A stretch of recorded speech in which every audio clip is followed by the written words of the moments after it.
Hello, everyone, and welcome to another episode of Home and Away, a podcast devoted to all things in and around the world of sporting Kansas City soccer. I am Drew Vanderploeg, joined once again, as always, by my good friend Cody Welton. This week on the podcast, a frustrating Sunday afternoon in Children's Mercy Park saw Sporting Kansas City fall to the Portland Timbers 4-2 in a match that was plagued by all too familiar defensive mistakes and lapses in concentration.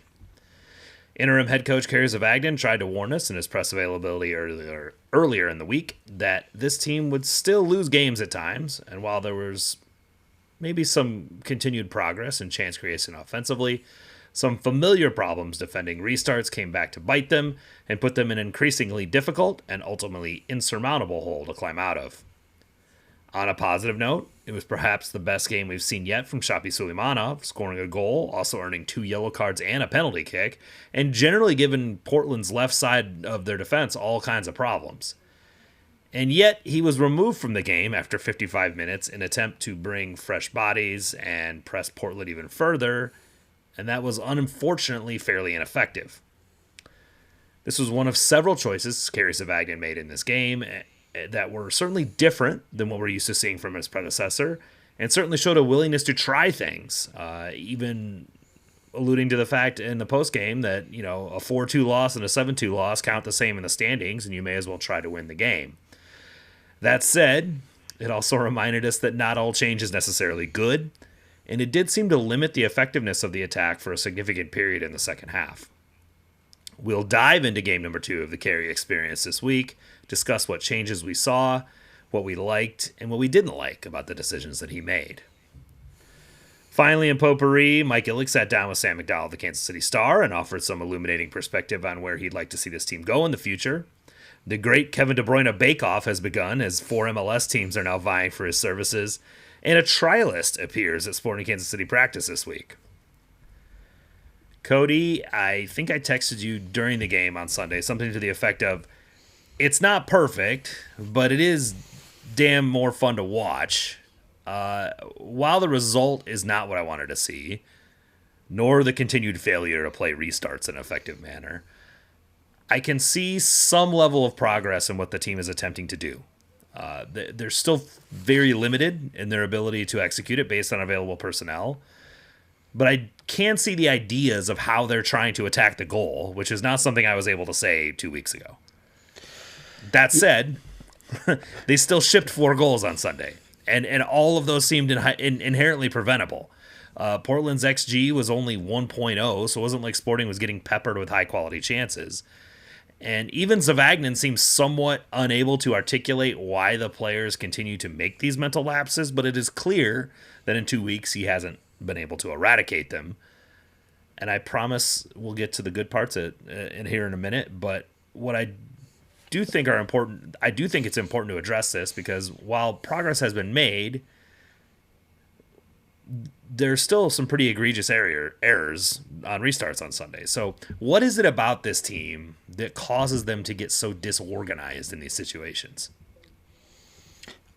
I have no idea. If I knew the answer, I would probably be coaching a team and not sitting here in my basement like a loser on a podcast. So I don't know, man. I know that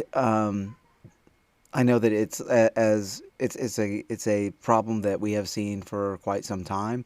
I think that the defense this year is even worse than it was last year, and I don't think that the players that are on the roster now, with a few caveats, are the ones to fix it. I think that I'm not breaking new ground saying any of that. I think that the errors that lead to goals, the individual errors, just continually let this team down. And I think that I don't think that there's a joy in team defense. I don't think that there's an emphasis and there's a real desire to play hard-nosed team defense. I especially in our own defensive third. I do think that it's improved since last year. The Sporting Kansas City is one of the league leaders. They're one of the top 10 teams in tackles, and that was not the case at all last year. So I mean there are hints at something different going on, but the inability to play together as a team, and the inability of individuals to step up defensively and make plays is really hurting the team. Yeah, definitely. I want to hit the first part because I think that's what I noticed mostly on these plays, because every single one of these goals comes off a restart. Yeah. Two of them are throw-ins and two of them are corner kicks. And Kerry was right to say this in the post-game presser and say it again this week during media availability. In the run of play, Sporting was not. They were troubled a little bit, but nothing outside the realm of things that John Pulskamp can deal with. He had a couple nice saves, but they weren't like zero point 0.7 xG chances. They were good chances, but they were no different than the good chances the Sporting had that were saved by Pantemis. So this isn't a situation where during the actual live play there was a significant problem with their organization. It's specific to restarts. And it's so, like, to me, and I'm sure Kerry is thinking in this way, but to me, I'm thinking, like, what is it about those situations that cause them to just shut off and not stay tuned into what's happening? The throw in the second half when they scored the third goal, where Kyrie throws it back, and then it's not a great throw in, and Miller struggles to kind of play it back to Pulskamp. That Portland, very highly pressed in that situation and really caught them off guard. They ran that sequence 3 times in the first half. So, like, I watched it because I was, like, interested in, was this something they had been doing, or was this out of the norm? And no, like, Kyrie made this exact throw 3 times in the first half, which leads me to believe, did Portland see this in, when they were watching the first half, and they've got coaches watching from above, just like Sporting did. I don't know if Ash Wallace does this during the first half right now with his few coaches they have on the staff, but they would have an assistant that's watching from high and seeing patterns and coming down and giving some ideas of things you can adjust to in the second half. I don't know if it was an adjustment or what, but they definitely were intent on pressing that situation. And it seemed like the team just didn't recognize that, which is another frustrating thing, because literally 90 seconds earlier, they had a giveaway due to high pressure that Pulskamp had to snuff out. So you should have been aware that Portland had picked up their pressure. So it's like that kind of stuff. This isn't technical skill stuff. This is like game awareness stuff. And that's where, I mean, I understand what you're saying about, like, the same players keep making the same mistakes, and that is a problem.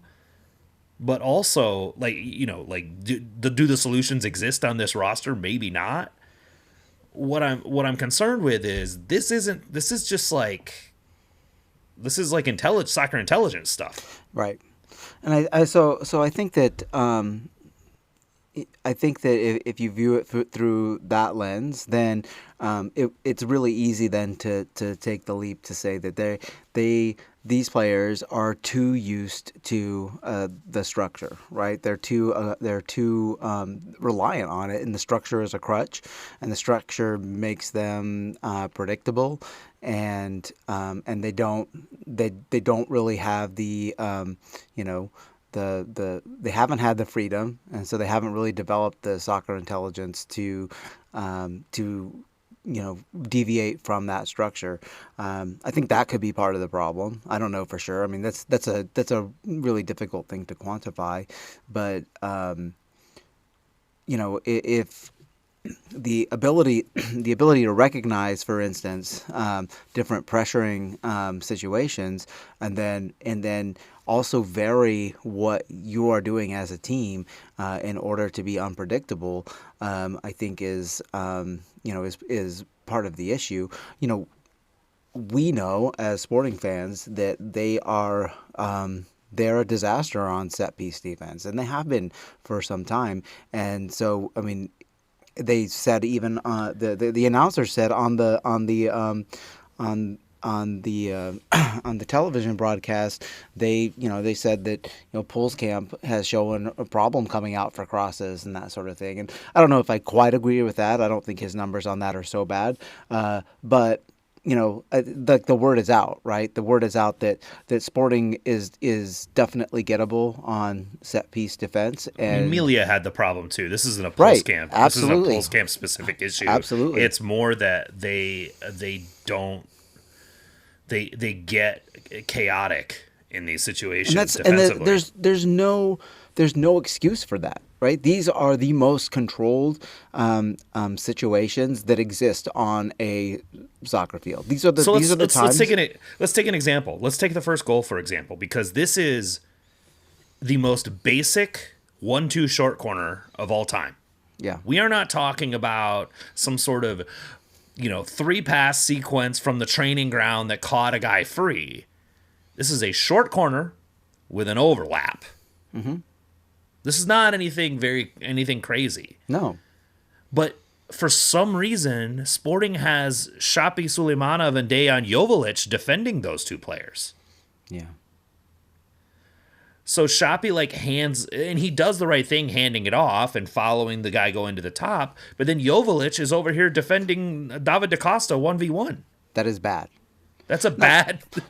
For lots of reasons. For lots of reasons, right? He's not a defender, and David DaCosta is a very good dribbler of the ball. And you want Joveljic in the box to help deal with headers, I would assume, right? I mean, generally your center forward is a defensive is there to clear aerials defensively. Yeah. So I mean Harry Kane's made a freaking career out of it, being a good defensive guy on the line because he's so good heading the ball offensively. He's like a third center back. Dom Dwyer used to do that constantly, and he was one of the shortest guys on the field, and but he was also really good in the air. He could time and read balls really well in the air. You would expect your center forward is now. I don't know if Joveljic is or is not good at heading the ball. We really haven't seen much. I'd have to go pound a bunch of film to see if he is.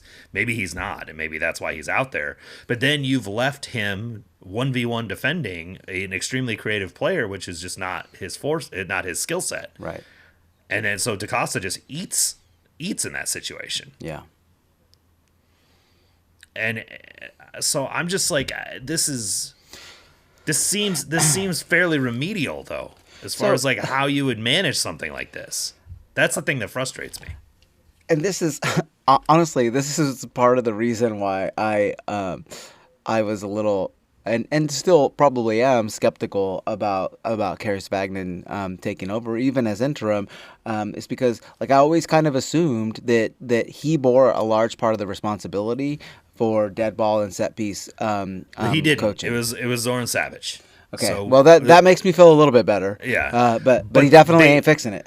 No, and they haven't replaced Zoran Savic, and they haven't replaced him as an assistant either. So it's him, Ash Wallace, and Raj.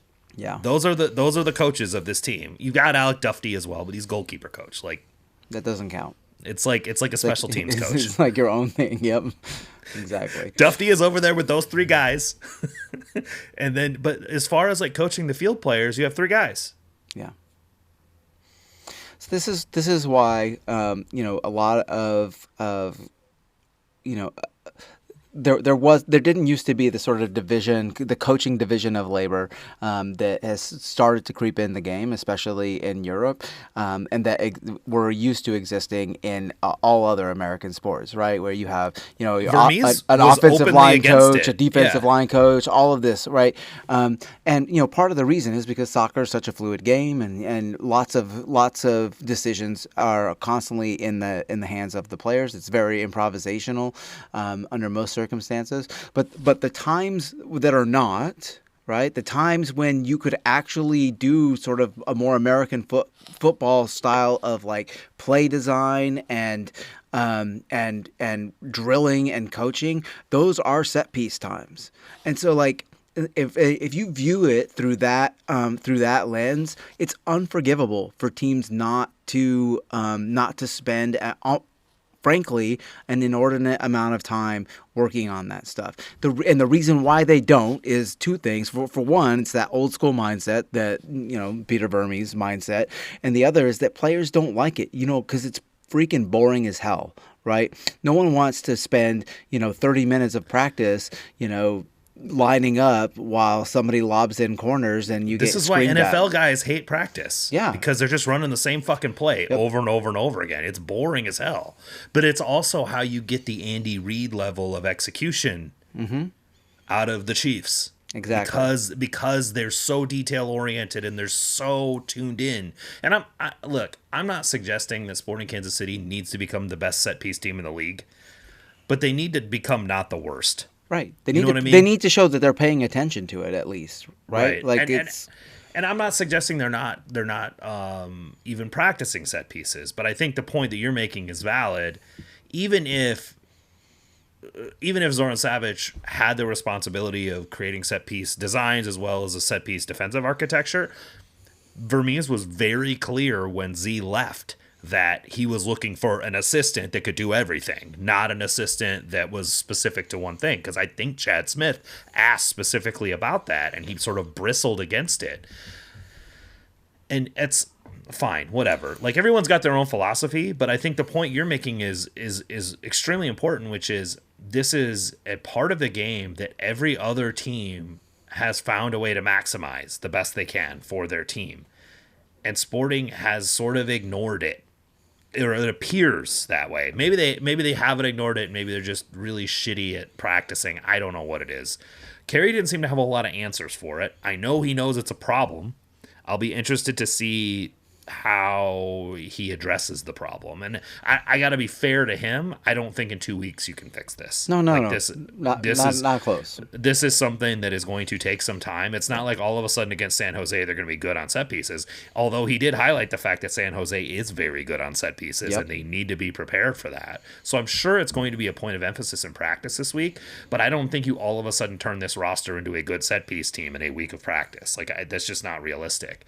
But there definitely needs to be some level of importance put on it. I think the vibe that I got from just sort of hearing his comments, and I did get to chat with him a little bit after the game, is that he's trying to let the players know you fucked this up without yelling at him and telling them they fucked it up, right? He specifically said that they didn't even watch past the 54th minute of the game. Once the fourth goal went in, that's when he stopped the film, because he's like, everything that happened after that's sort of irrelevant. The game stayed so different. We're chasing goals. I don't even care. Yeah. We need to watch what happened here, which got us to this place. And I think, there are ways to manage the manage psychology and all that kind of stuff and make people accountable. And I think I get the feeling that that's what he's trying to do without yelling and screaming at him. Kerry's not that guy. He's not that. I don't see that being his mind, the way that he would deliver a message. But I'm fairly sure that they're gonna know they done wrong. And I even Jansen Miller had a rough game. Yes, he did. His worst game. For sure. I will say I did rewatch this whole game.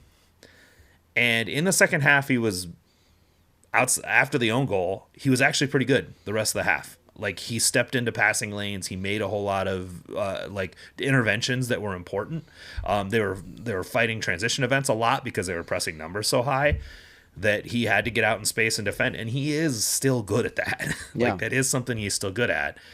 Well, I don't think this means you bench him next week. By the way, this is what rookies do. Right. This is what you and I have talked about.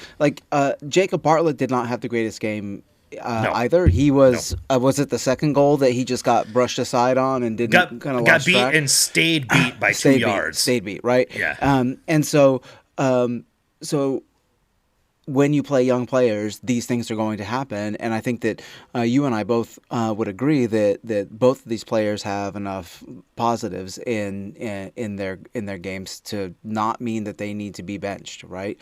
But But Jansen Miller's got what, a couple hundred professional minutes? Like, come Right. on, like the same thing with Jacob Bartlett. Like, these are guys with Bartlett's 19. He played a semester of college. Like, come on, like we have to be realistic about what our expectations should be. I think that there's a balance to be had. If you start seeing it spiral in the wrong way, Yes. you've gotta figure out how to you take them for their own sake. You pull them back and be like, hey, let's just take a break for a second, but. I don't think on the basis of this one performance where they had some significant mistakes, but I don't think by and large the whole game was terrible that you just pull them off the field. the crazy thing is that as young and as inexperienced as Jansen Miller is, and I swear to God, every time I want to call him Jansen, every time I'm gonna do it. So just know that when I do it, I'm just the Danishman from St. Louis. So the thing about him is that when you watch him out there, it's not like he's constantly deferring to Fernandez. Doesn't seem to be In fact, their the relationship. opposite of that is Exactly, and that's heartening with regards to Miller, but it's kind of disheartening with regards to Fernandez, right? Like, that's part of what you need when you play young players is you need the veteran players around them to sort of step up and buoy them up a little bit. And I don't know that we're seeing that for either one of these players, right? I mean, Fernandez could have been sent off, honestly. Like, I mean, there's something to be said as to whether or not Antony should have still been on the field. He when that definitely tackle should have happened. been set off. Pro did not have a great night. That's a whole separate conversation. We were supposed to have Armando Villarreal, and then for some reason he wasn't there, and we got Pierre-Luc Latier, and Pierre did not have his best night. No, he did by not. any means. But I mean, regardless, by the way, you are supposed to stop the game when there are two balls on the field. Like, you're supposed to do that. Yeah, you blow the whistle. Yeah. Yeah. There are a number of circumstances that were a little bit mind-boggling in this game outside of Sporting's inability to maintain their concentration. Yeah.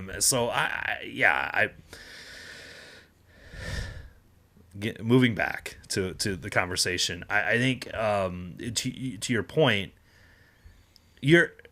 I think Lloyd Sam or Neil Sika, whoever was during the broadcast, mentioned that Sporting had like 7 outfield players under 25, or 7 of the 11 were out under 25.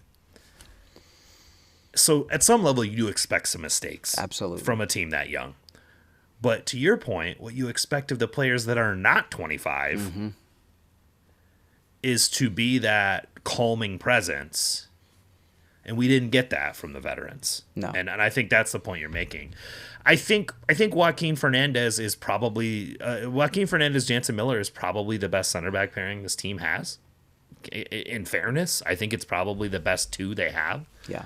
That doesn't mean it's good. It just Right. means it's the best they have. And I've been hoping to see something from Joaquin. He did make a really nice flicked header when they finally hit a near post corner.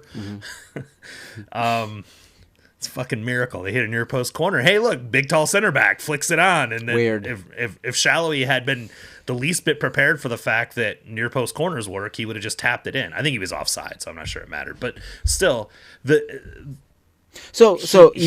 Fernandez, otherwise, like, he's not the mid-tam level center back that he's being paid to be. He's not an alpha dog. You need somebody. You need Ymar out there. You need somebody. But that's what I'm saying is, like, he's making like Aaron Long money. I know, and he's not that good. I would much rather play Jansen Miller money and have him start on the back line than have Fernandez start just because he played in Europe, and be paying that salary. I don't. It's annoying and frustrating to me. But Right. you mentioned Daniel Shallowy, and I just want like he did not have a good game, especially defensively either. And that's one of those veterans, right? He's a veteran player. He's supposed to be out there to help keep things up, and I was not impressed. We got straight into the airing of grievances. There's not many positives happening right now. I'm sorry. I thought Shallowy was fairly good going forward. They were very intent on hitting long switches and getting him in space, and he found a lot of space to attack into. But look, any player is think, going to do that. Steven Afrifa is going to do that. Well, we're gonna get to them. We're gonna get to Stephen Afrifa here. Yeah. I promise. That's gonna be a topic of conversation.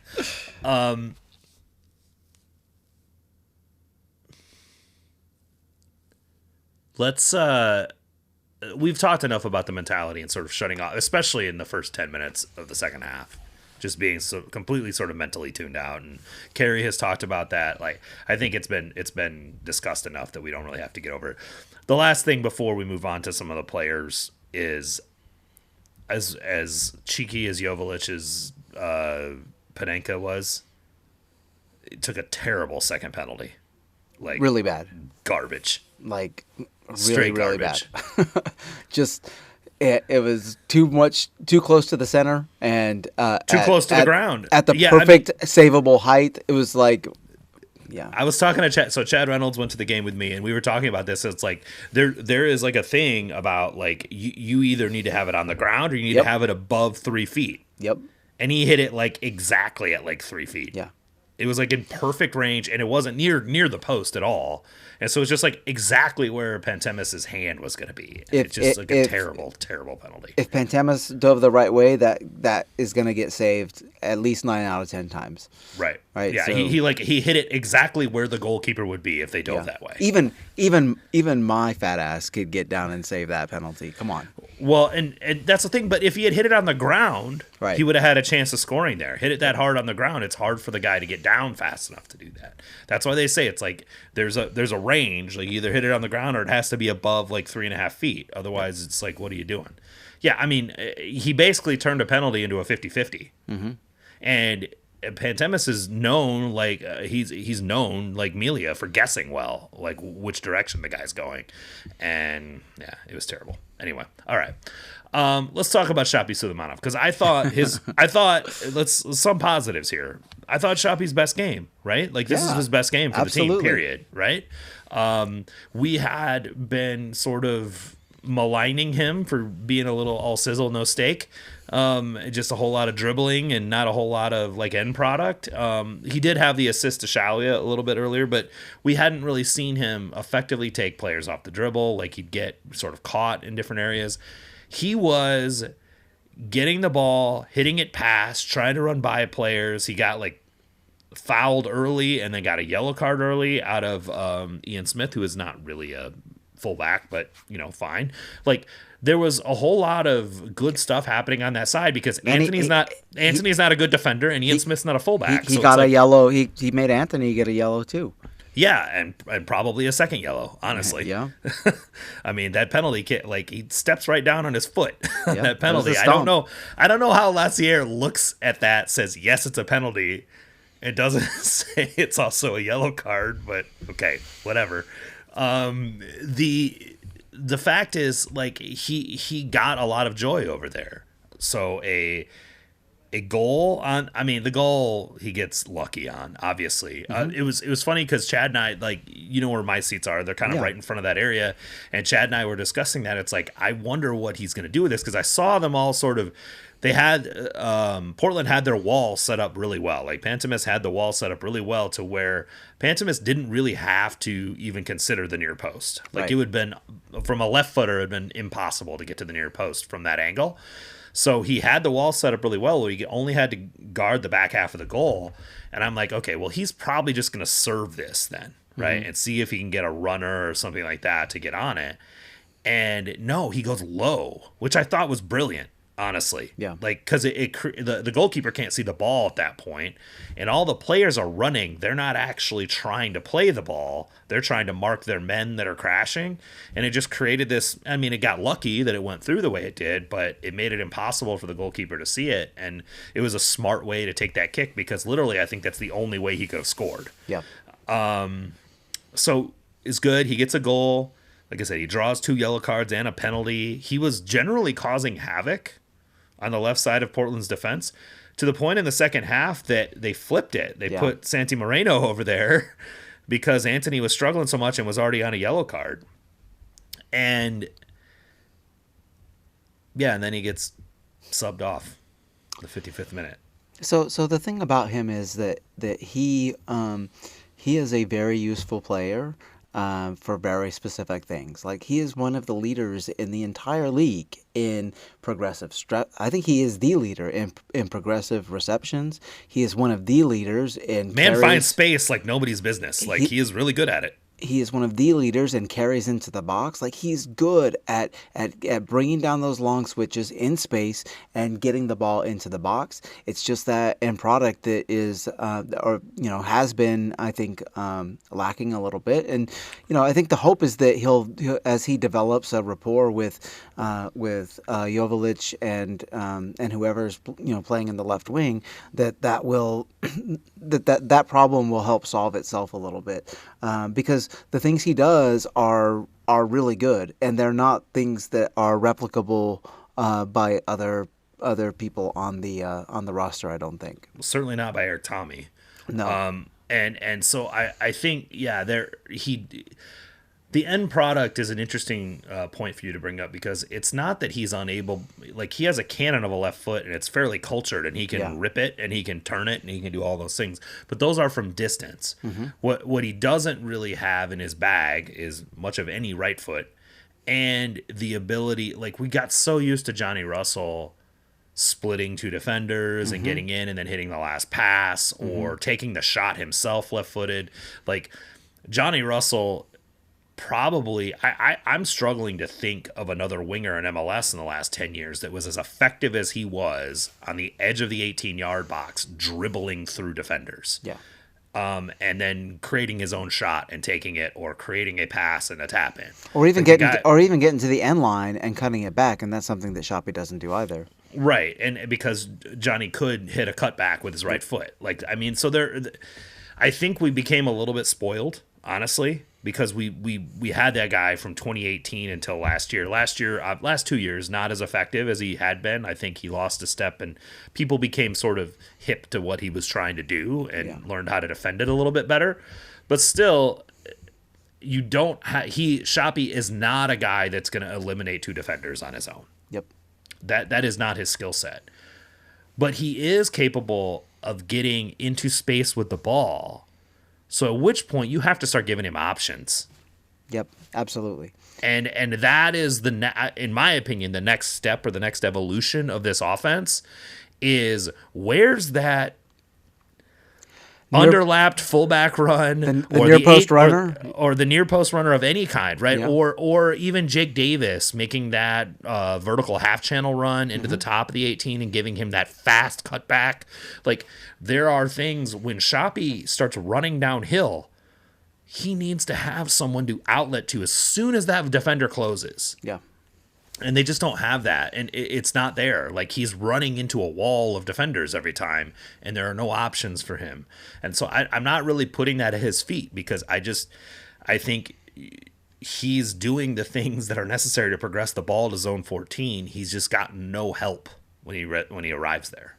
Yeah, I mean, I think that's a good point, in that he is doing a good job. He's not doing the Johnny Russell things, because Johnny Russell was a singular person, and excuse me, in order for the team to be successful, you have to build around the things that Shapi does well, right? So, and you're not expecting him to be a Johnny Russell clone, and you have to tweak your system to accommodate the things that Shapi does, and he, like you said, he needs runners, and that traditionally, there have not been a lot of midfield, box crashers in Peter Verme's systems, and so. But it is something Jake Davis is uniquely equipped to do.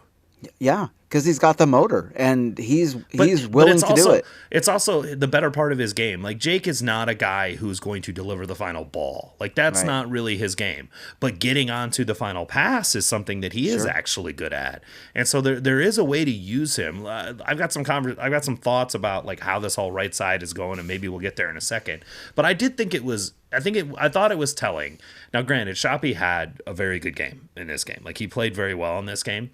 But I also thought it was interesting. Lloyd Sam was very effusive in his praise towards Shapi, and like what he liked about his game, and then what he was doing in that game. Mm-hmm. And Lloyd is a pretty good ball knower guy. Like, he knows the game very well, and he was a winger. So, like, he should be able to recognize when a player is achieving the job well. And then he was apoplectic when he got pulled off the field. Yeah. He's like, I don't even know, what are we doing? Like, he was very confused by it. And we'll get to Kerry's decisions here in a minute, but I think that there's, like, we need to be a little bit realistic about what Shapi's capabilities are, and then whether or not whether or not the team is giving him options to be successful. Or are they just letting him progress the ball into a wall? Yeah. Well, I mean, I think the substitution hurts even more when you consider that like Shapi played considerably better than Daniel Shalhoub, right? Like, and so Daniel Shalhoub is the one who should have made way, and I think that this sort of gets into the whole thing of, like, you got to play Eric Tommy as the right-sided winger, and you can only play the right-sided winger on the right side, and that sort of, like, super rigid construction that we've been so used to, and it if you try to, like, do everything you can to just stick to that system, then you get yourself into problems. And I think that once you decide that you want to bring Eric Tommy in to have more a little bit of attacking threat, then you can't put him on. You just can't put him on the left side, right? Because he's not a left-sided winger guy. So you have no choice. You're not going to put him in the midfield. You have no choice but to put him at right wing. Is what I perceive the thinking to be, and I don't like. I think so. I will say this: Tommy was up before the fourth goal was scored. So he was up and ready to go in before the fourth goal was scored. I think they'd already done the sub thing and whatnot before then. I think if Kerry could have brought it back, he probably would have taken Tommy off for Shelton, moved Jake to right back, and put Tommy in midfield. I really do believe that would probably have happened, because it was obvious that Kerry was willing to try to throw some shit out there and try to attack the goal to come back. And so we'll get to that conversation here in a minute. But I think that the sub sheet was done and Shapi was already being brought off, and it was more, I think Daniel is being left on the field because Daniel is a better passer in the 18. He is a better chance creator than Shapi is. Like, Shapi is not going to, he is not as effective at delivering a pass to a center forward. Let's just be honest with each other, right? Yep. So I think, and Daniel did have a couple key passes in this game. So I while I agree with you that Shapi had a much better game than Daniel did overall, I think from when you're chasing goals, it is unlikely that Shapi is, especially because the sub happened at the same time that, so they did Memo come on at the same time? I feel like he did. And they moved because Kyrie had to come off for no, he didn't. It was only Tommy. Memo didn't come on till the 70th or 69th minute. So anyway, no, he didn't. They absolutely could have done that. And then Memo and Leibold came on together, yeah. Right. And they could have rotated Jake to right back at that point. Mm-hmm. So there was no need to they could have rotated Jake right away and then rotated Memo in for Bartlett at that time. So there were options, I think, to do it a little bit differently, and maybe it would have. I don't know.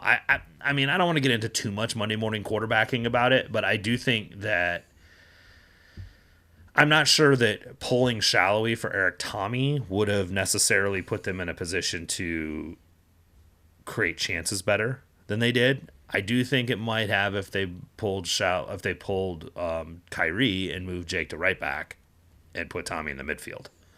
I think that might have been the more aggressive move. But I have no idea how much time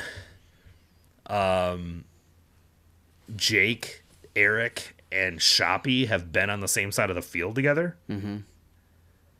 Like, it would have just been trying shit, I think, at that point. Which, you're down 2 goals with 40 minutes left, maybe you do that, but it would have been a little bit of the try and shit mode. And that sort of leads me into this next conversation, which is, while Shapi was effective in this game, I find this right side to be a little sloppy and disconnected. I don't know what you thought about like Jake and Kyrie and Shapi, but I just don't. Did you feel like they had a rapport? No, I mean, I think just both fullbacks had bad games. I wasn't impressed My with either kingdom one of to them. get Logan and Denbei to hit a through ball. Like, Jesus fucking Christ. Like, Shallowy was making that run, by the way, in several circumstances, Yeah. and Logan just won't hit it. Just Yeah. won't hit that ball. Yep, I saw exactly what you're referring to multiple times. It's quite frustrating. What were we? The The right fullback? side. Yeah. So So the right side. the right side triangle. Yeah. I think that I don't know, man. I think that it has potential. I'm not 100% sold on the Kyrie Shelton right back thing, frankly.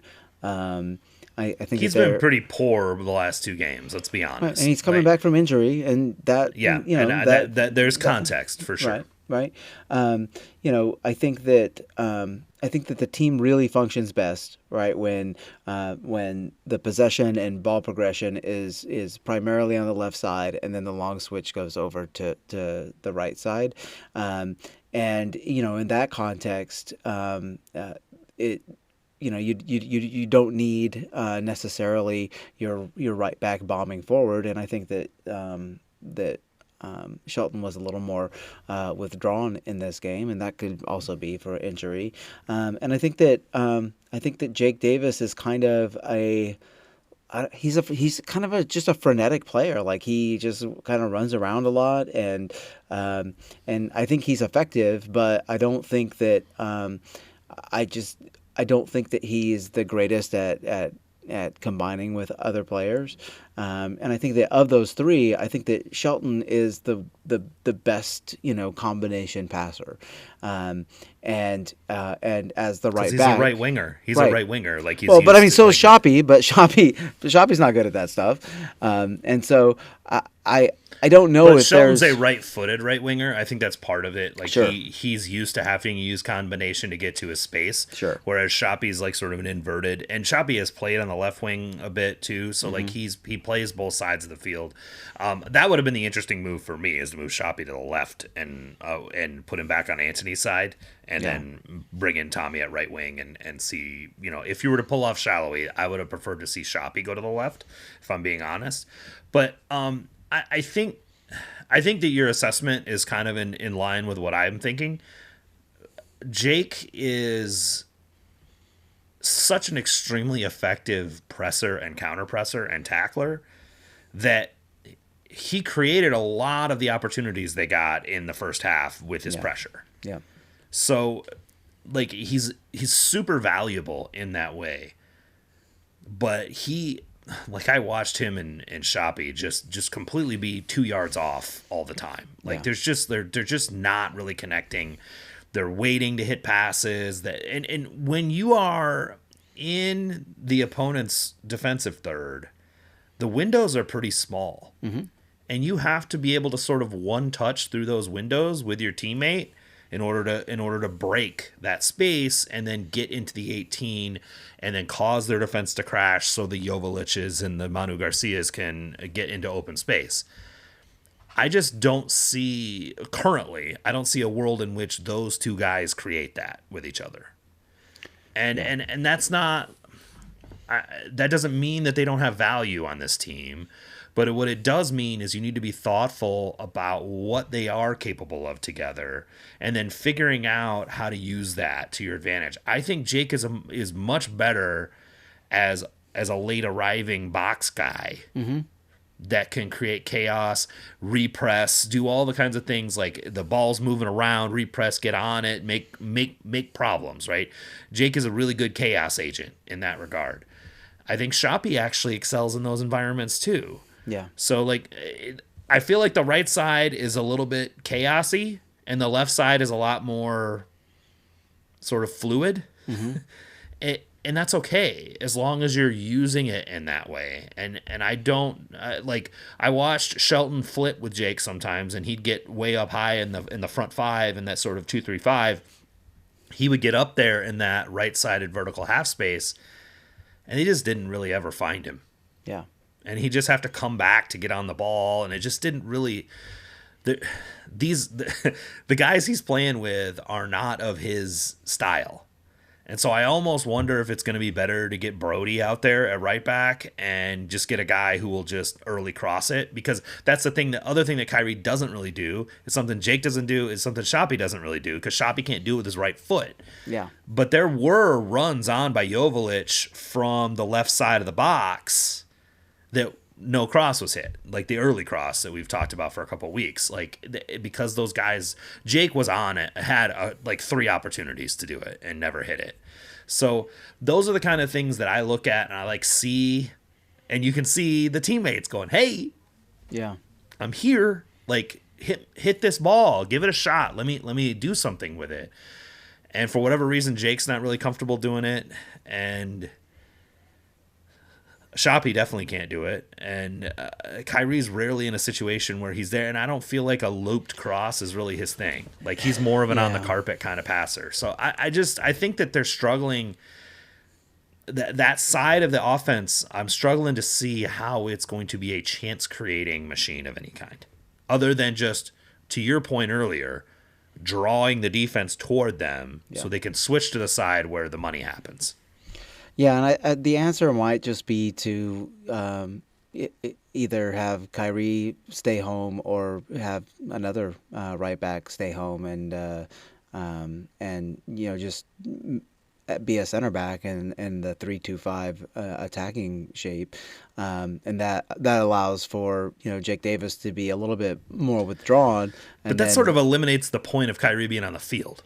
Well, right? Well, right now he's the only one, right? Like, he's the only right back, other than Jake that we have. So I don't disagree, but what has he done to deserve to be on the field? I mean, realistically, I think the only reason that he's on the field, I don't think he would have played in these games if Kerry wasn't so insistent on getting Jake into the midfield, and I understand why. Right. But I think we'll get into the sub choices here in a second as to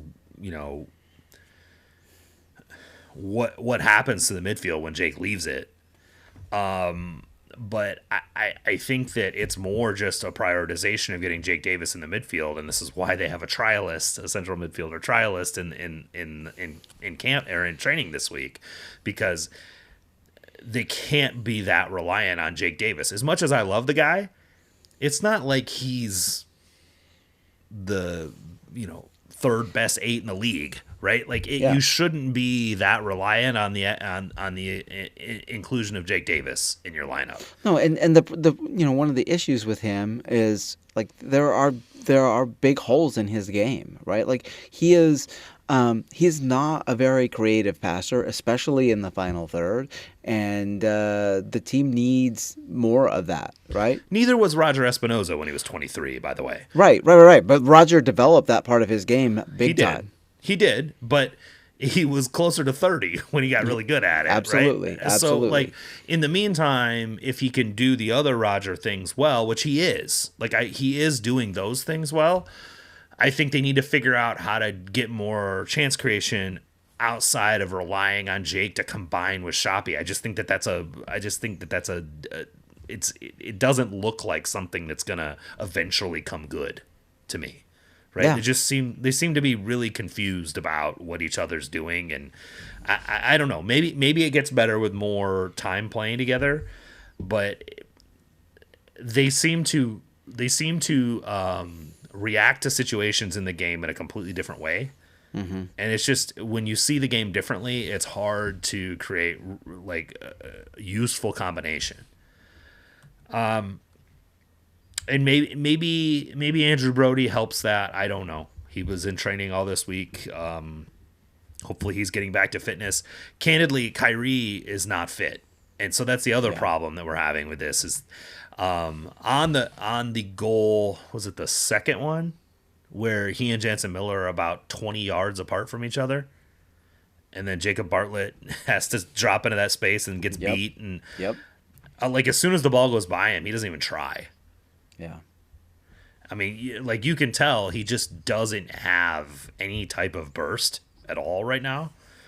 And so, but I got to be honest. It's not like Jake Davis is tearing the world down a right back either. No, like, no, he's not. He has not been good at right back. He is not, and so it's like I can't sit here and say we'd be that much better if we just started him at right back and figured something else at central mid. That's not it either. It's just team's not good. It's just the team's just not good enough. Right. That's the thing. It's an indictment of how bad the roster is that we're just like, you know, we're like depending on Jake Davis to either save us at right back or save us in the midfield. Right. That is not. It's not fair. It's not fair to Jake Davis at all. It's not giving him a chance to be successful because everything's being put you know by us on him, and you know he's just a player. Right. He's an above average player, but.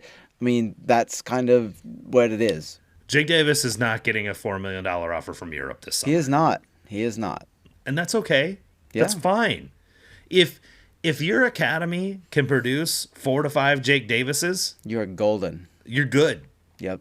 You're good, man. And I think that they're on their way to potentially doing that. I think Jacob Bartlett is probably another one, potentially. And then hopefully Jack Kortkamp and Ian James become some more. Like there are signs of life in that regard. But yeah, I it doesn't. We said this before with Jalen Lindsey. Like if and it doesn't even look like Jalen Lindsey's an MLS quality right back, unfortunately. No. But Caden Pierre was one. It's like if Caden Pierre just became a 10-year starter at right back, that's perfectly fine. Absolutely. And in hindsight, it's looking like maybe they should have seen if he could have been a 10-year starter. Anyway, so you know, one thing that hasn't changed, right, with the move to Kerry is that I mean, Jake Davis did not have any passes into the final third in the Portland game. The leading the two leaders in that category. Do you know who they are? Passes into the final third. Passes into the final third against Portland. Into the final third. Yep. So they would have to have been outside of it. I don't want to vamp for too long. Okay. So I think Jacob Bartlett. Jacob Bartlett is number Garcia. One, and Manu Garcia. Yeah. Guess who's third? Logan and Denbei? No. Jansen Miller. Jansen Miller. Okay, that makes sense. That makes sense that Miller would be up there too. He does like to hit a ball, for sure. He's probably the best passer of our center backs. He's a really good passer. He hits a long switch too. He does. Like, he's giving me right-footed Matt Besler vibes. Not that good. I'm not trying to make him Matt Besler, but he's giving me those vibes, like that kind of player. He hits like a low switch, which is really nice because then it's not like in the air forever. It's not that floated right? thing that anybody can go catch. Right. Yeah, your teammate isn't like got a guy on his back by the time the ball gets there. Hospital switch. There was a hospital ball, and oh man, John Polskamp hit a couple. Don't ever like. All right, let's get into tactical corner because we're going to talk a little bit about this because going long from goal kicks is a big part of this that I think that Kerry has maintained, which is really good. Yes. Because John Polskamp is not good building out from the back. This is just not his forte. Tim Melia wasn't good at this either. Maybe it's something that he'll build over time. Whatever, I don't care. Kerry is like, look. I think you said it last week. John Polskamp can kick the shit out of the ball. Yep. Why not just let him do that? Like, dude, he hits goal kicks to like halfway into the opponent's half. It's crazy. The guy has a fucking cannon for a leg, dude. Yeah. He took a free kick, which was like, you know, it was like right up over the top of the 18, and he almost put it on their 18-yard box. Yeah. I'm like, this is actually something that's valuable, especially at the end of games if you're chasing a goal. Yeah. Like, get that guy in there and delivering deep balls. Yeah. But I think it is a good thing that they continue to do that it was an obvious goal to do that and to be set up to win second balls. And they didn't win every second ball, but they were much more effective than they've been in the past at winning second balls. But yeah, they basically just like ever since Kerry's taken over, they just quit trying to build from the back. And I think to your point, it doesn't put John Pulskamp in bad situations, and it uses his strengths effectively, and it also means that the ball stays away from their goal. Amen. Like sometimes it's really that simple, you know? Just keep the ball as far away from your goal as possible, and you don't have to worry about people scoring on you. And then obviously they were very aggressive in counter pressure in Portland's half, and then very aggressively moving forward after turnovers, which is something that Peter Vermees promised to us all of preseason. We never really saw, and we've seen it for 2 games now. So those are things that I really enjoyed. I also did see, like you said, have said many, many times, Ndenbe and Shallowy do have some level of rapport that's different than what we've seen from the other fullbacks and wingers. And I did see with Manu, I see Manu growing in the system a little bit. I don't know if you've noticed that, but I see him growing in the system. Obviously, they're being much more insistent on going forward with the ball, which I think is helping Manu just like look that way and try to play in that way. But I also saw the old out in out pattern with Manu, the Ndenbe to Manu to Shallowy kind of thing. A lot of one-touch passing, combining on that side. Just that triangle on that side actually had some very fun moments in the first half. There was one where I think Ndenbe was so surprised by the pass he didn't complete his run, where they did the sort of combination and Manu hit that reverse ball. Yeah, that was almost a penalty too. Yeah, it was. That reverse ball that's the deal right there, man. That's what you spend $5 million for. Yes, sir. That right there. Like that sort of, that combination, and he just knew Ndenbe was running, and he just hit that reverse ball. Like if Ndenbe was ready for that pass, that's probably a goal. So this is the thing, when you have a player who can consistently hit that ball and you let them cook, right? If you let them do that thing, then all of a sudden it changes the mindset of everybody around them, and it makes everybody willing and excited and eager to make those runs, because nobody wants to make those runs and not get rewarded for it, right? Like that's, that sucks. Soccer players are not, even professionals, they're not going to do that, right? If you're constantly overlapping Eric Tommy and he never passes you the fucking ball, then you are going to stop doing it. It's just it's human nature, right? But if you give the ball to Manu and you keep going, he is very likely to find you, because that's the first thing he's looking to do. And that alone, could really change just the whole tenor of the attack of this team.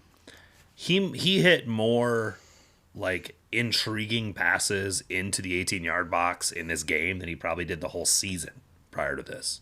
Manu. Yeah. Like he hit that chip ball a couple times.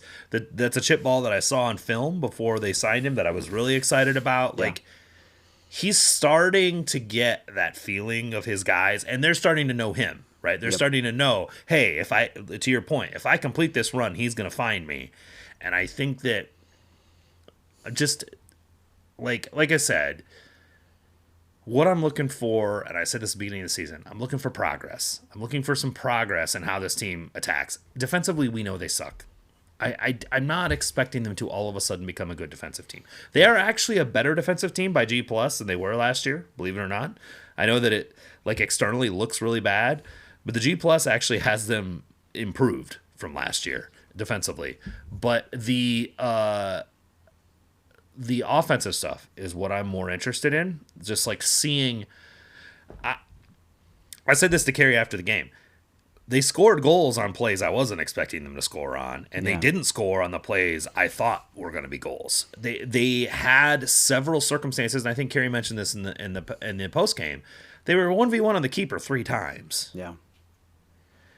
It used to be maybe once a game you'd see Sporting do that, especially this season. And so I do see progress. I do see evolution. I do see them. I think I mentioned this in the intro. I see a process by which they mean to score goals. Mm-hmm. And we mentioned a couple weeks ago now how we were unsure of how they meant to score goals. Yeah. I don't think I'm unsure of that anymore. There's some work to do for it to turn into good shots, right? Like, I think that's the problem with this game is, like, the XG is pretty misleading because of the 2 penalties. Even Kerry Collins like, oh, we had like 2 point something XG. No. 1.5 XG is the penalty. No, doesn't work like that, buddy. Sorry. There's a reason we look at non-penalty XG. Not unless you can start drawing penalties, every game, and then maybe we'll let you count it. And to be fair, like they were effective in creating enough chaos that they drew penalties. So like I don't want to dismiss the fact that they drew the penalty kicks, but also you can't look at 1.5 XG coming from penalties and then go, oh look, we had 2 point something XG. That is, by the way, that is another elite skill that Shapi has, is drawing fouls. He is one of the league leaders. Very good at it. Yep. He's really good at turning his body into momentum of defenders and really making sure that which is something he needs to be good at given his size. I feel like last week we were all Shapi out, and now this week we're all Shapi in. So I mean, he had a very good game. Like I think we can call it what it is. I think he still struggles defensively mightily. Like even in this game, he struggled defensively. He's not. He's not a Vermes style defensive winger. That's for damn sure. No, and that's another thing where we were spoiled by Johnny Russell because when he was fit, he was one of the better defensive wingers in the league, and I think that is, again, there are some differences here. I think while I'm not going to get along all the way to your point of the whole combo meal of getting him and Manu and et cetera. So we took somebody's guy or whatever. I think Shapi is one of the better players on this team. I do think he has flaws, and I don't think he's anywhere near Johnny Russell's level of effectiveness. So I think that the 2 things can be true. He can be a useful player that can provide value to this team. I don't think he needs to be a 2,500 minute guy in MLS, right? Yeah. I think he is. I think that they need more quality, and that he can. I can really think of Shapi like being an animal to deal with in the last half hour of a game. Yeah, like that. There are circumstances in which I can see him being a really, really useful player for several years for this club. Now, they don't have to. He's only guaranteed through this season. So if they decide they want to move on, they can. But I think that he is a player that does bring that right level of sort of intensity and mentality, and sort of like he is a very, very he's just a football player, man. Yeah. He just plays. Yeah. And so I think Shapi in, Shapi out, whatever it is, I think that we can also highlight the fact that he had his best game in the shirt so far. Absolutely. We talked about really focusing on switches, getting the overload, hitting the switch. There was a lot of switching the ball happening in this, and there was in the last game as well. So there seems to be some interest in finding ways to get wide players in space. The other thing that I really noticed that I thought I really liked about what they've been doing since Kerry's been in charge is if they get to the top of the 18 and they don't see a thing, they immediately go back really fast. Like they go very quickly back with the ball, and they don't allow their lines to get super compressed on top of the 18. They immediately go back with the ball, they move it around, they pull all of their lines back, and they just sort of go another attacking motion. As opposed to in the past, we just got so used to sort of the recycling nature. And even this year when Peter was in charge, they wouldn't get their lines so compressed, but they'd still just be sort of in with no intent recycling the ball. Right. This team looks, when they're moving the ball around in possession now, they are looking to create an opportunity to go at the opponent. They're not looking to just sort of say, hey, maybe something. Yeah, they're not possessing the ball for possession's sake. Right. They're they as soon as they come up against that wall at the top of the box, they immediately go back very quickly, and they reset, and players rotate, and they try a different mechanism for doing it. So I've actually been kind of liking that as far as a different way of looking to attack the opponent. I agree with you, and I think that it plays into the strengths of the back, 5 or 6 players, specifically with regards to that possession during attack, right? Like we talked already about Jansen Miller, and playing the ball back favors him because he's good at playing balls into the attacking third. Same thing with Jacob Bartlett, and so it's just you have found a way to sort of keep them involved in the attack, and now it's just working on those sort of like final third kill patterns, and getting more reliably high XG shots, because they're still lacking in the quality of chances that they're able to create. Yeah, I want to be careful about that because here's the problem with event-related data. If it doesn't turn into a shot, you don't really get to see it. Right. But I think that there were a number of circumstances in this game where, and most of it's on the feet of Manu Garcia, he's delivered a ball to a player in a good space, and they didn't always get the shot off. Right. So because of that, it doesn't look like a chance created, or it doesn't look like a shooting chance created, or it doesn't look like a high quality chance or a big chance or any of that stuff because the shot didn't happen. And I think that I saw a number of circumstances where they were just like this far off Sure. from something really good. And that is the kind of stuff where maybe I'm being an optimist.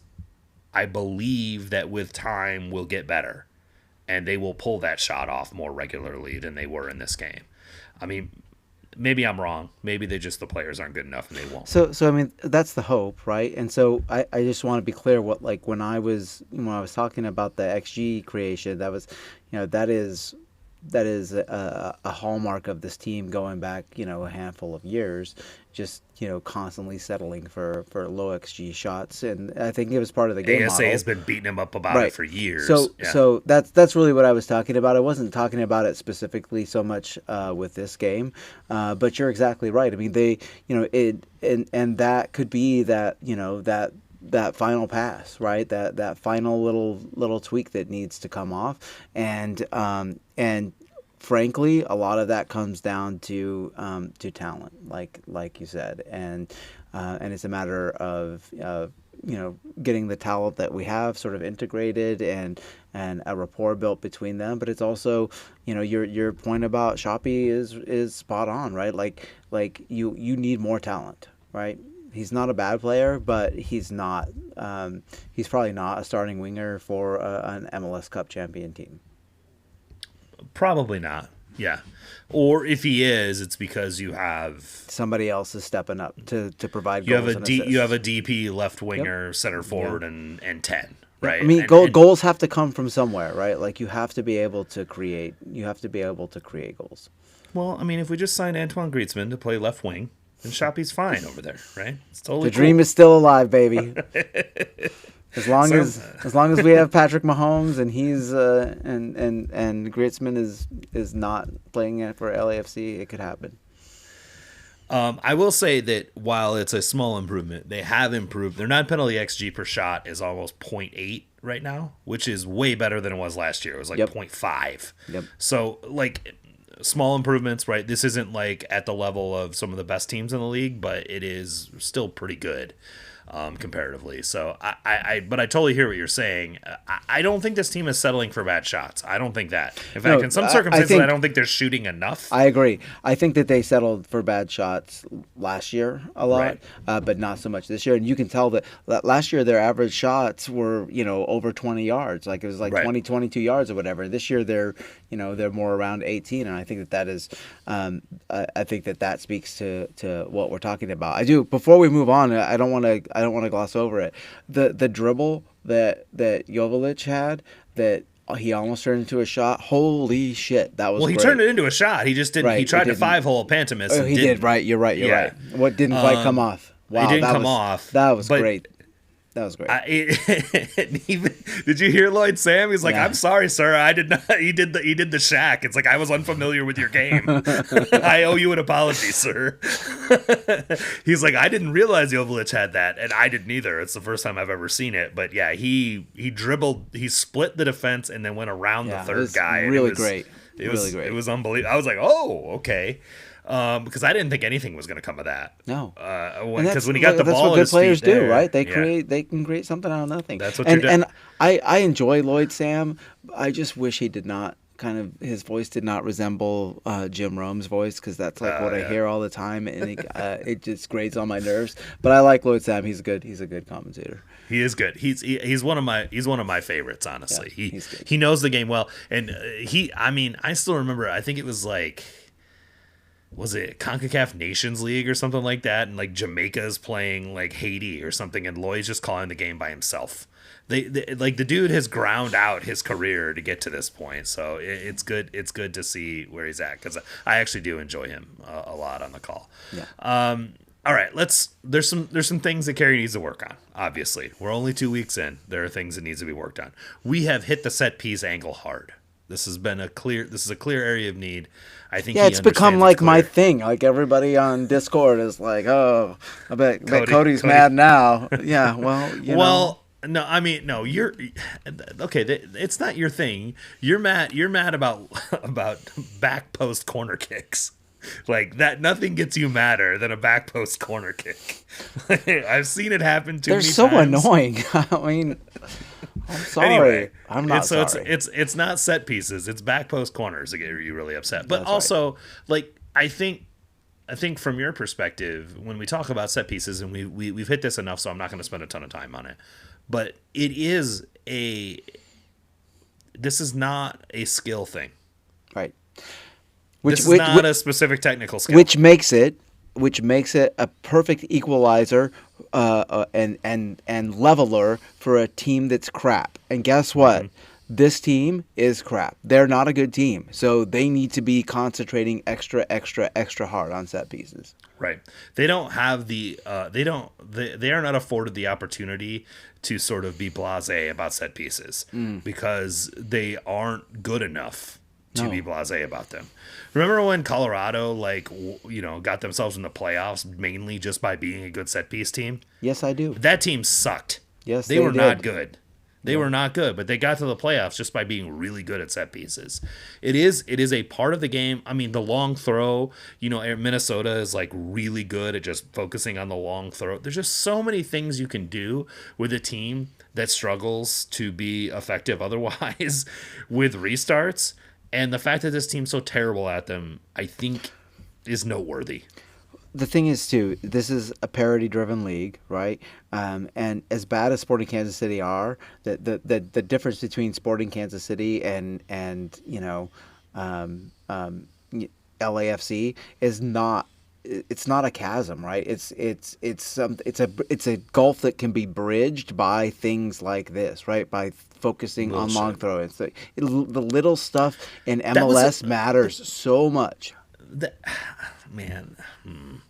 I wanted to say something. I'm going to say it because this is a thing that frustrated me about Vermes. For a guy that was always trying to find efficiencies on the margins, this was an area where he left a lot of stuff on the table, man. Yeah.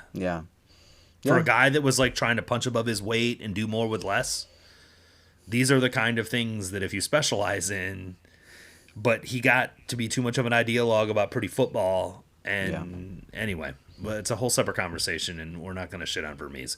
But set pieces need work. They got to do something about it. Like I said, I don't expect it to be fixed on Saturday, but they better have made some improvements, specifically on the defensive side of them. If they're still not good offensively, whatever, but you better be better defensively at these and understand your assignments. And you better be fucking dialed in. Like that if I'm Kerry Zavagnin, the one thing that I'm making absolutely sure of is that these guys are fucking dialed in defensively on set pieces. No free runners. No free runners. Here are your fucking responsibilities. You stay goal side of your man, and even if you have to tackle him in the box, nobody gets in goal on free. Just stand in his way. If he runs into you, it's his problem. It's really that simple, honestly. Okay. We've hit the set piece thing too much.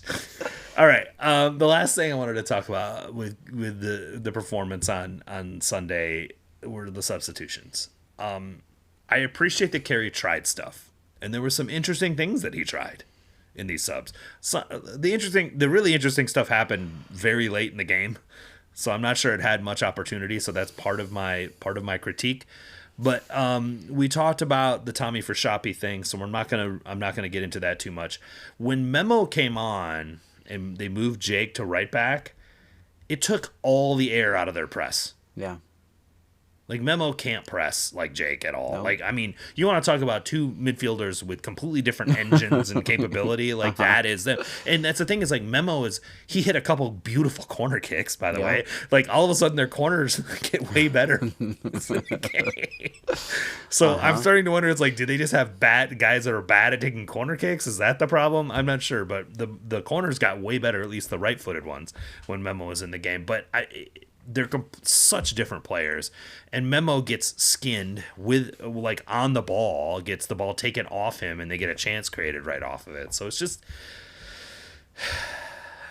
as much as I'm like, Jake wasn't doing much from the chance creation perspective, he also wasn't giving the opponent free opportunities as well. Right. And was also taking opportunities away from them. And it was stark, the difference between the two of them. Like, really stark. And where was Radia? Did he He injured his calf. Yeah, he had a calf injury. He was held out of training on Thursday or Friday when Daniel was there, and that's when we got the report from Sperry that he was not in training. He was in the facility but not in training, and then he popped up on the injury report, and so had a calf injury. He is training this week. I've seen pictures of him training, like, in actual, like, 8v8 plus ones and 5v5s and stuff like that. So, but yeah, the biggest thing to me, and I said we get here, Steven Afrifa. He comes in like the 87th minute. Yeah, there's no point in that. First of all, I'm glad he finally got in a game this year. Yeah. And he not immediately, but within 5 minutes, did exactly what we know he can do, which is create problems 1v1 on the dribble and earns a penalty kick. Yep. And it's just like, am I taking crazy pills? Like, is he not doing stuff in practice or not doing stuff? Like, I'm confused by this situation. Because he had like 4 goals last year. They said it on the broadcast. They were confused that it was his first appearance of the year because he had been so good in the second half of last season, and it just could not get on the field. And I think Kerry was even asked after the game. It's like, hey, you saw him, like, be bright and do something. I'm confused by why we haven't seen him before now. Yeah, that might be something that we don't ever find out, right? It could be, it could be off-field stuff. It could be, demeanor in practice. There's any number of things. And, he came on with Agata, and Agata's kind of the same way. I mean, he's kind of seen his influence on the team wane quite a bit this year, and so. Well, Agata's situation is complicated, okay? I understand why Agata's not playing that much. He's probably gone at the end of this season, and if you are in the process of building a team towards something next year, why are you prioritizing him? Right.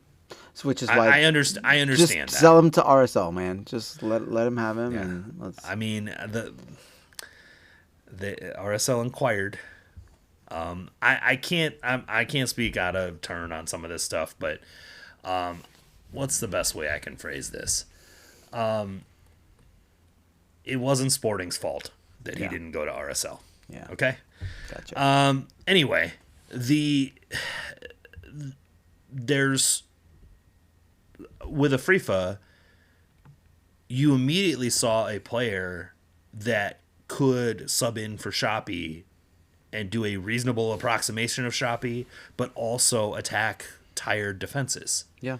This is something we've seen from him. Taking defenders, hitting across, like that is stuff he's very good at. Like we've seen it from him.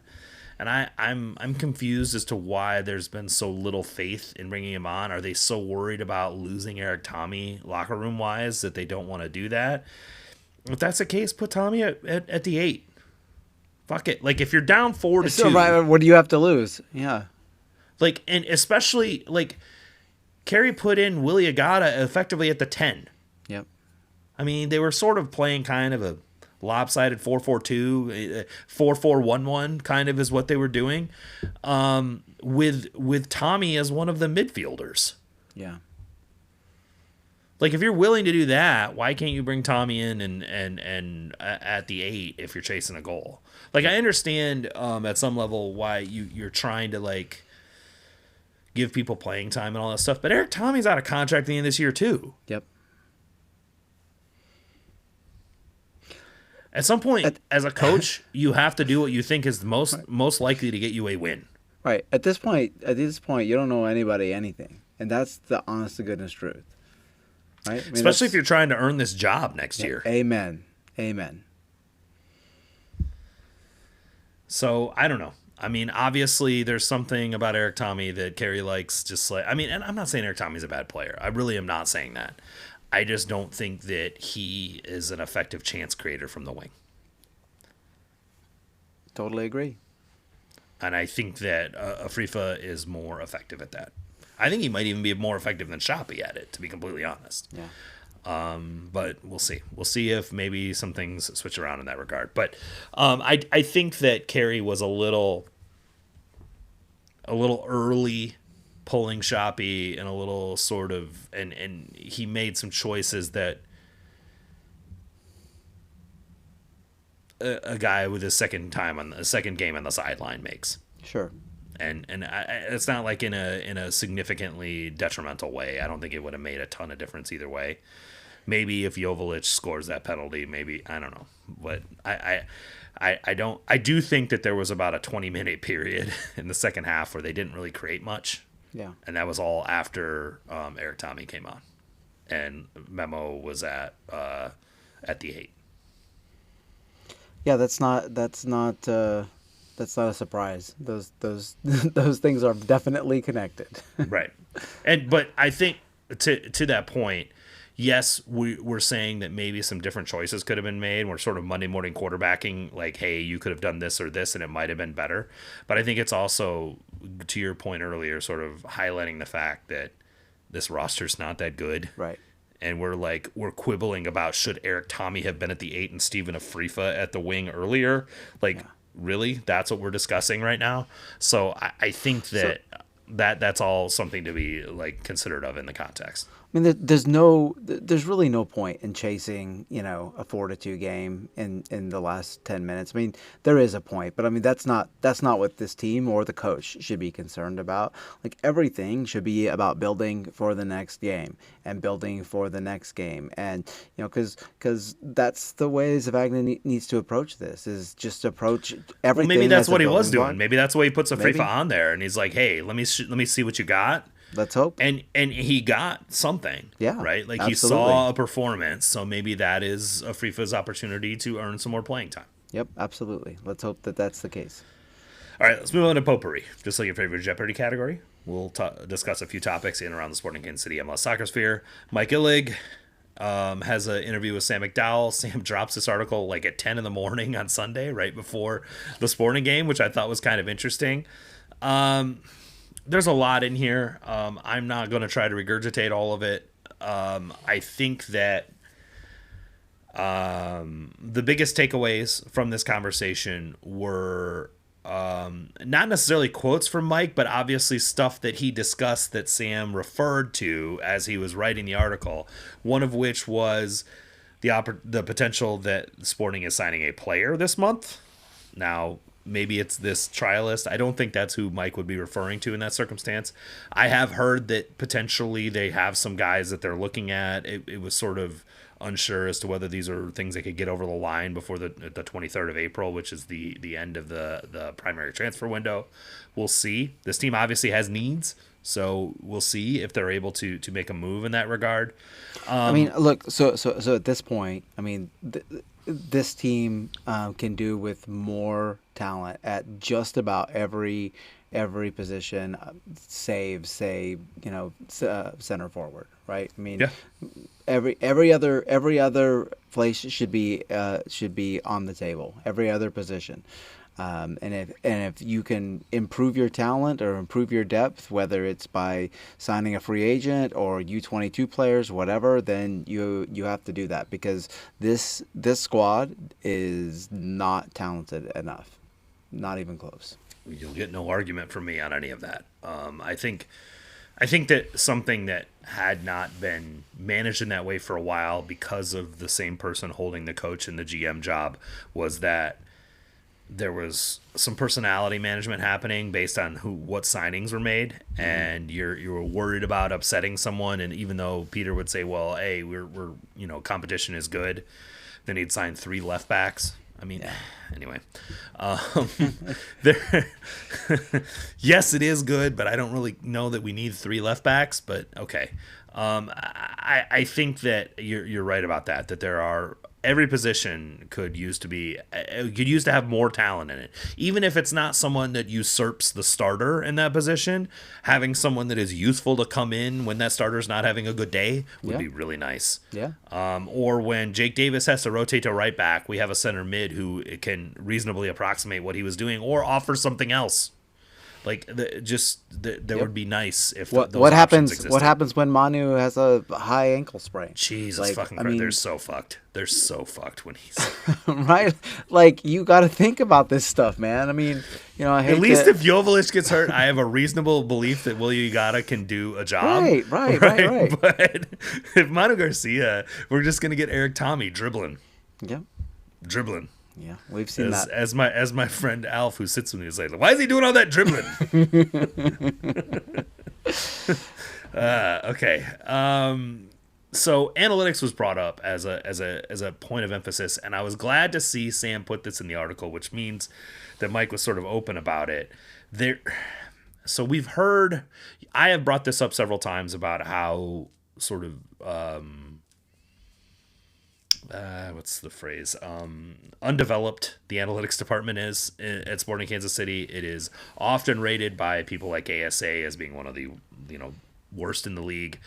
They don't have much of an analytics department.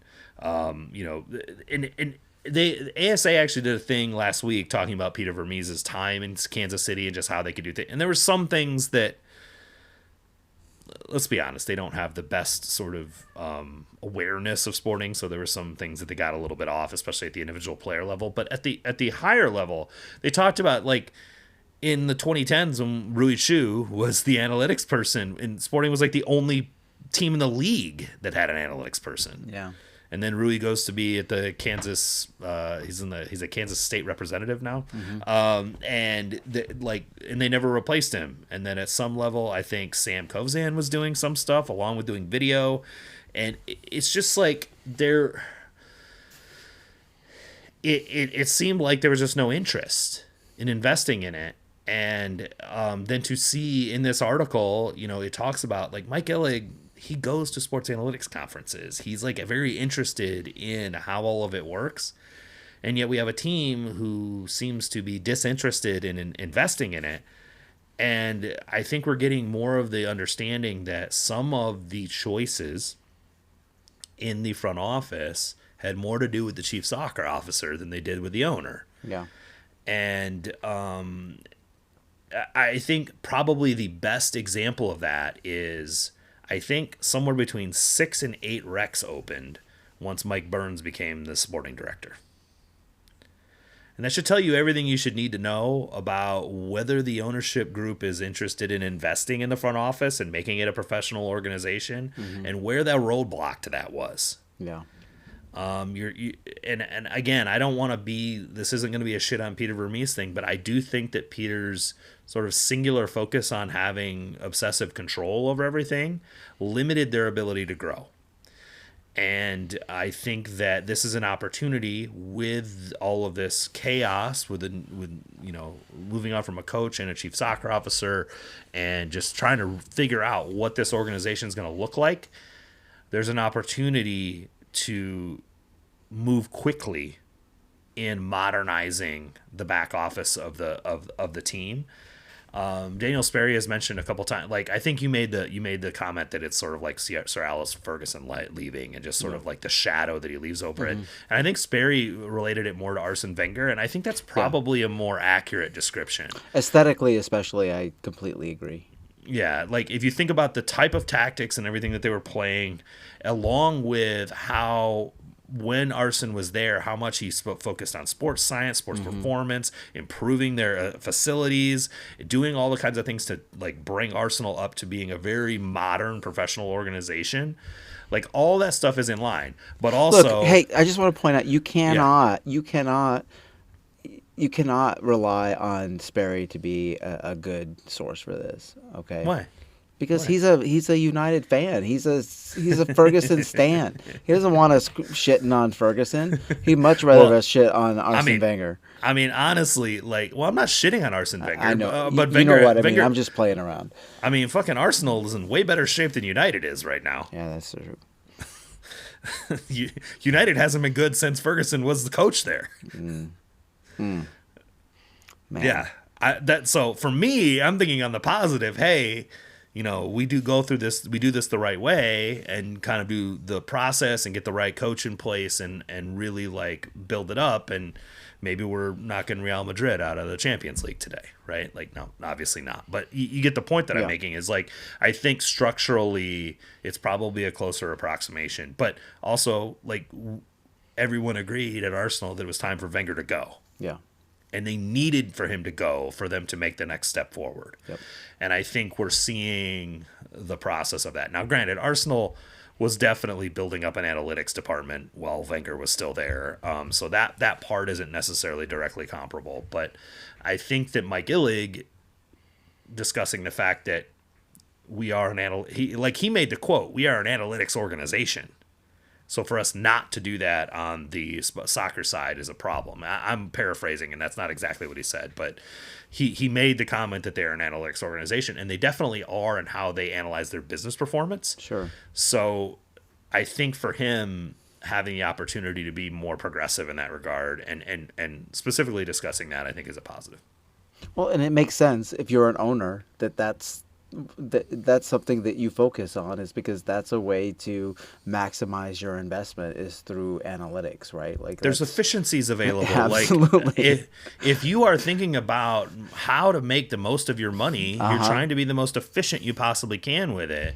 And efficiencies exist when using analytics effectively. So absolutely. I think that, and I hesitate sometimes when we get in this conversation about analytics, I hesitate to get too far down this like analytics everything sort of mindset. Yeah. And also I don't want to oversimplify the situation as like they're just going to do analytics and all of a sudden it's going to be there. Like that's not how it works either. It really is like a sort of an overall mindset about how you're going to utilize it and what the methods are you're going to go about doing it, and also being smart about combining analytics with eyeballs and like not overemphasizing one thing or another. Like it is an and it's like you do this and you do analytics and scout. You use it to inform evaluate your decisions, right? And you also use it as a means to help you identify certain things and go, oh, that wasn't something I noticed. Let me go back and look. Yeah. Let me verify. Right. And I think that sometimes because analytics so often can easily give us a number or a measurement that we can overemphasize their value. And I'm not suggesting that in any way, shape, or form. What I am suggesting is that information is fucking useful. Right. Like it's really, really useful. And to not be giving it its just due and not have the right people around you to contextualize it in a way that helps your team be more successful is borderline malpractice. Amen. That's all I got to say about analytics. Okay.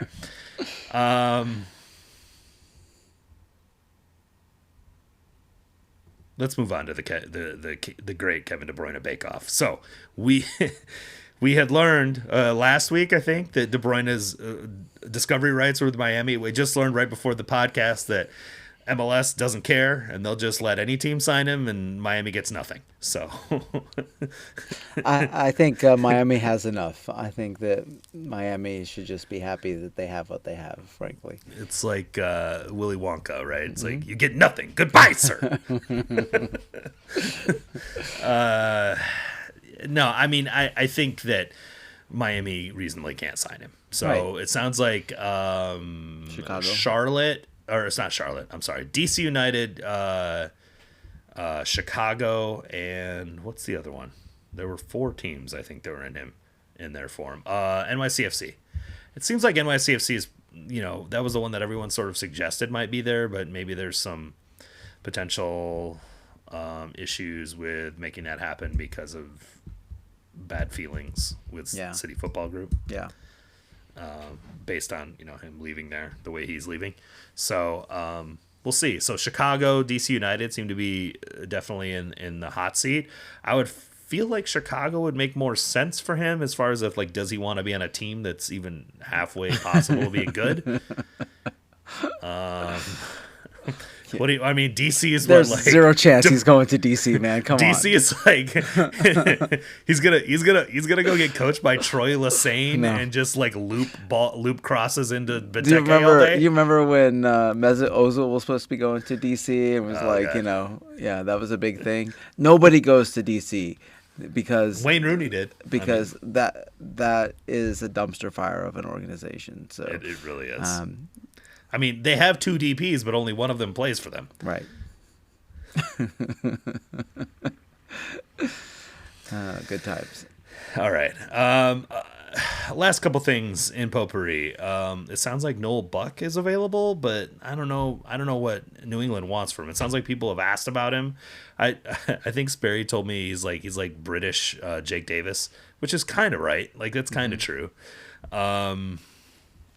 I mean, that's a guy you may at least pick up the phone and call about, right? It can't hurt, right? I don't think that, like I said before, there's not nearly enough talent on this team, and wherever they can find more talented players, they need to do that. So if they can, They're trying to do that because Drew Yearwood was in training with the team this week. I don't know that it's that big. Like, it's a mild floor raiser in my opinion. Sure. Right. I mean, I think he is a better 6'8" than Memo or Basong. Yeah. So I'm fine with it. It doesn't move the needle for me either way, frankly. So okay. if it means that they're a little bit more effective when Jake has to move to right back because Kyrie or Brody can't go, then fine. That's fine. Totally agree. All right, one thing to look for. We go to San Jose this week. San Jose was just in Kansas City recently. And they've just kept up what they've been doing. They're a force to be reckoned with. San Jose is a force. They to be are, reckoned man. with. I'm terrified of them. Well, you are just because it's Bruce, and it's just like Well, he's the and Carlo Ancelotti He of is. MLS. I mean, and he's totally unlocked Christian Espinoza. Christian Espinoza is having like a best 11 season. but no, hold on. Don't. He's not.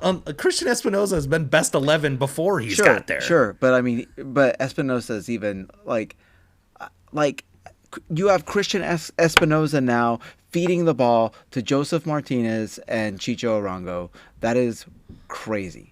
And they're scoring a crap ton of goals, and they are scoring a crap ton of goals with a crap ton of XG, and They're also giving up a crap ton of XG. Well, They're not a very good team defensively. No, they are not. But they are entertaining, and like I said, they do scare me quite a bit, honestly. They have 3 wins this season. Now, granted, that's 2 more than Sporting does, but it's not like they're like tearing the league apart. Right. They are a fun team, and I think that we sort of expected that Bruce would turn them into something that is much better than what it was before he got there. Yeah. And he has 100% done that. They called it a 3-4-2-1, but it's basically the same 3-5-2 they've been doing. They just had God dang it, what's his name? A little bit higher up the pitch, but they play this 3-5-2, but it's very like asymmetrical, and it's sort of like right sided, like very heavily right sided. Nico Shakiris was a little higher up in this game, and sort of they were playing this like double, and Joseph was a little further back, so they just sort of played this sort of double 10 situation. But I don't think it played that much differently than the 3-5-2 they've been doing for a while. But I think it is important to note the fact that they've been doing this sort of right-sided asymmetrical thing, because I do think that offers some situations for Sporting to play behind it a little bit with their left side. And it also allows space on the right side for guys who like to get into space. So Shapi Suleymanov, we talked about, Jake Davis. Yep. Like if they are able to find some space on the right side, I do really think that will give them some joy. And I mean, I think there's opportunities for them to try to expose like kind of how narrow and right-sided San Jose is. And Ndenbe has really, like, he didn't have the greatest game from an offensive perspective, but I did think that he is still fairly solid defensively. I mean, he's way better than Leibold. Yeah. And I think that they can, if they can be strong enough defensively on that side and create some turnovers, that there will be some opportunity for them to kind of get behind what San Jose is trying to do. And San Jose gives up chances. Yes, they do. Like, there are going to be opportunities for them to score. So we'll have to see. Now, again, it's on the road. Flying out of the West Coast is not easy, but I think that there is potential, at least in this one. Yeah, and you know in the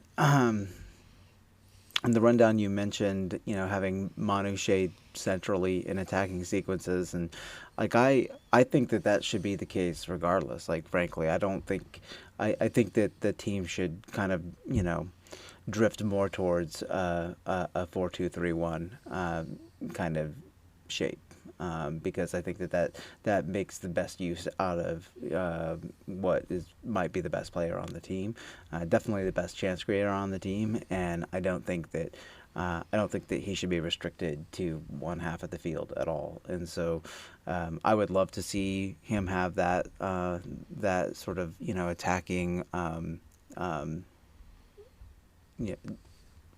freedom, right? Thank you. Freedom, simple word. Because I think that regardless of who the opponent is, I think that is something that Kerry should very much focus on building. I mean, and in fairness to Kerry, like through the first half of that game, he had many opportunities where he was delivering passes and creating problems for Portland's defense. And I think there will be many more opportunities. I think the reason he was shaded left so much is they were so effective in shifting and switching to Shallowy in space over there. So he's just naturally going to rotate over there to pick up the ball from Shallowy and make the next move. Well, and the press, right, having Jake press from the right and him press from the left, like that kind of, it kind of starts his default position on the left. Yeah, they are definitely in that 4-5-1 trigger pressing setup with the eights. That has not changed, but I don't necessarily have a problem with that. Like, I don't think that that's an issue. I mean, I think Jake is just such an elite counter presser that it jumps off the page that Manu is not near as good at it as he is, but that's okay. When they created that chance right at the beginning of the game, that was off of Manu getting into the counter pressure and then Jake rotating over and helping. Like, they double team won the ball and they got that shot to Shallowy like right early in the game. Yep. So I think that that's fine. Like, I don't have a problem with that, but I agree with you that I think that there's going to be opportunities behind San Jose's sort of overloaded right side to get after them in space, and I just hope that Manu is able to find that space to receive and then hit that next ball, because I agree with you. I think the best, perhaps my favorite thing of the 2 games Kerry Zavagnin era is that we have finally seen the Manu Garcia I saw on tape. Yeah. Which is a really good fucking soccer player, man. Yeah. And I think you said is like he might be the best player on the team, and I think that we did not see that player up until those games, and maybe it's not Kerry, maybe it's just him getting more used to his teammates and figuring out how to work with them. I don't know, but we're starting to see that DP number 10 show up, and that's what they're going to need if they're going to try to at least be a competitive team this year. Yeah, right? if they're going to be competitive this year, the designated players have to step up. And in fairness to Dejan Joveljic, he's on scoring pace to get 21 goals this year. So it's not like he's. I mean, I'm not saying he's going to get 21 goals this year, but I'm saying the guy has performed. Yeah. Even with the missed penalty that was terrible, he has performed at a level that you would expect of a DP number 9. Absolutely. And we're starting to see the DP number 10 as well. And I think if they can get that base, there are so many opportunities both in this season and the summer as well as the winter to address significant needs, that there is something to be thoughtful, reasonably optimistic about as where this team could sit starting next year. Yeah. And I think that these are the building blocks to get them to that place. And so we want to continue to see that progress. We want to continue to see Manu doing the things that he was doing in this game. And I think the more that he does different things, the more difficult he's going to be to defend. Yeah. That's the reason that the Lucho Acostas and the Carlos Heels and whatnot are continually effective in this league, is because they have so many tools in their bag. If you take one away, they grab the other one. Absolutely. And we're starting to see Manu use some of those other tools, which is going to make him so much harder for them to defend and eliminate. And then he'll create more spaces and make this team more effective. Totally agree. And in addition to keeping an eye on Manu in this game, I'm going to be just always watchful for the young players on the team, Jansen Miller and Jacob Bartlett specifically. Just, do they bounce back? Do they bounce back? Right? Like do they maintain sort of that forward momentum? Even though they both stumbled a little bit. I don't know. I mean, I am enjoying having young players with maybe unknown, untapped potential to watch on the team. I think it's exciting, and so that's what I'm keyed in on. Yeah, and all credit to Jansen Miller. He asked to talk to the press after the game and owned it, and he was a man about it, and he dealt with it, and I'm actually looking forward to seeing what we see from him in San Jose. I think he's going to be dialed in. I agree. And we'll wait to see what happens. And until then, I'm Drew, he's Cody. We will talk to y'all next week. Go Sporting.